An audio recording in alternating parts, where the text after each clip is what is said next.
warahmatullahi wabarakatuh. Salam sejahtera dan sehat selalu untuk bangsa Indonesia.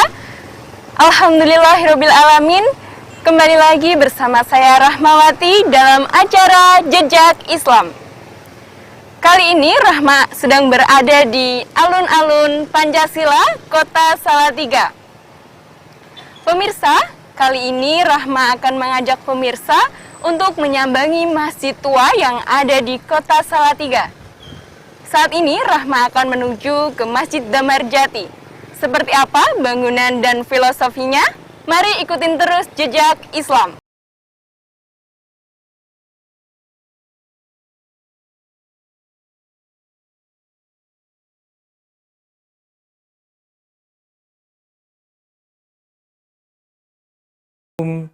Warahmatullahi wabarakatuh. Masjid Damarjati dan Masjid Kauman yang berlokasi di Salatiga boleh dikatakan sebagai cikal bakal berkembangnya sejarah agama Islam di kota Salatiga yang hati beriman.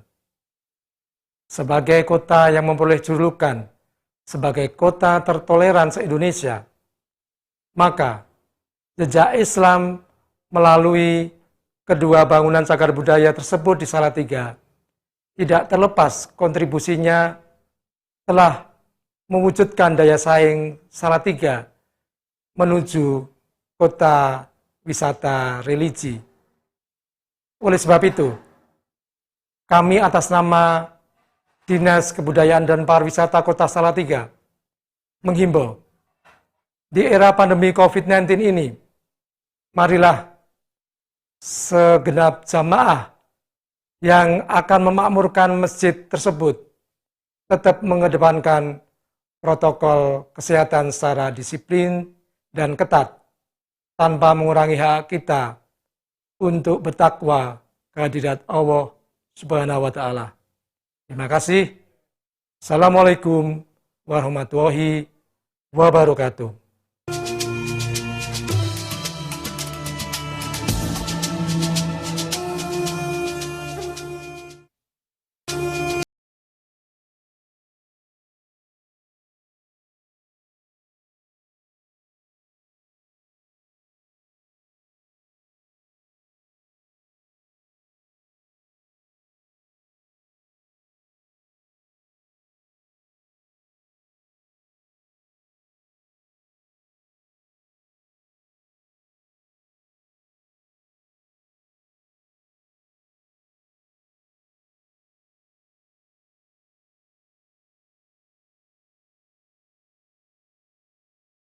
Pemirsa, saat ini Rahma sudah berada di dalam Masjid Damarjati.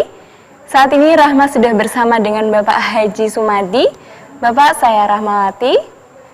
Di masjid ini, saya ingin bertanya untuk tokoh dari Bapak Rono Senteko atau tokoh dari pendiri masjid ini sendiri, itu seperti apa, Bapak? Terima kasih, Mbak Rahma. Pada saat itu, kedua kiai yang ditugaskan dari Kasunanan Surakarta, yaitu Kiai Rono Senteko dan Kiai Siroduddin, itu untuk mengadakan mata-mata. Akhirnya masuk di kampung kerajaan dan berdomisili di kerajaan sampai beberapa waktu. Akhirnya membuat musola ini, Kiai Siroduddin tetap di kerajaan untuk melanjutkan perjuangannya sebagai pengikut Laskar Diponegoro.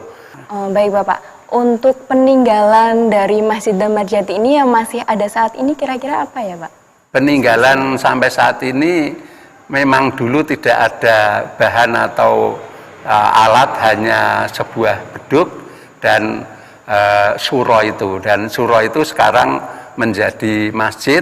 Dan masjid inilah yang dilestarikan sampai sekarang, sudah direhab beberapa kali itu. Iya, Bapak. Untuk menjadikan nama Damarjati itu awalnya namanya Kiai Siroduddin. Dari masyarakat yang ada di lingkungan ini untuk melestarikan nama beliau, akhirnya renovasi suro atau langgar yang sudah 2 kali itu dijadikan masjid, namanya Masjid Damarjati. Dan beliau sedo tidak dimakamkan kemana-mana, tapi kehendak masyarakat setempat dan kota Salatiga khususnya hanya dimakamkan di seberang jalan itu, dan makamnya sampai saat ini masih dikunjungi banyak jamaah. Baik, terima kasih.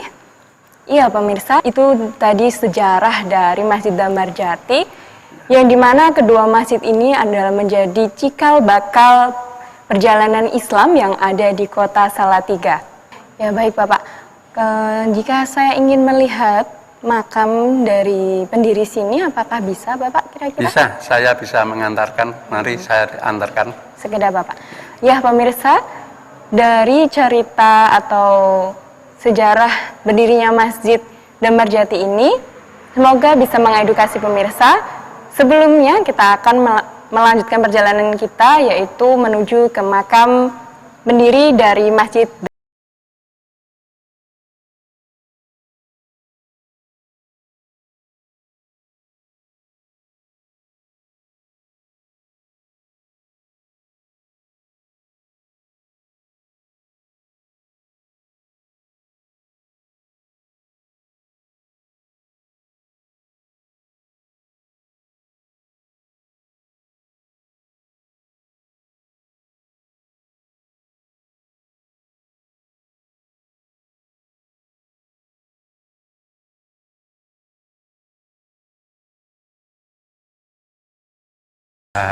Tadi saya menyampaikan Mbah Kyai Damarjati yang makamnya di sini, ini makamnya. Berarti ini makam Kiai Ageng Damarjati ya, Pak? Ya, ini pendiri Islam yang membuat masjid, bahkan penyebar Islam di Salatiga yang tertua sejak tahun 1826. Iya, Pak. Ya, ini makamnya, dan akhirnya disareke atau dimakamkan di tempat ini. Ya baik Bapak, untuk makam ini sendiri itu sudah berapa kali direnovasi Bapak? Ya, ini makam ini direnovasi sudah 2 kali. Baik Bapak, dari Bapak sendiri untuk pemirsa di rumah, mungkin pesan saat kita menyambangi di makam itu kira-kira harus seperti apa? Ya, bisa dijelaskan? harapan saya Mbak Rahma ini untuk menjadikan teladan bahwa orang berjuang itu bermacam-macam.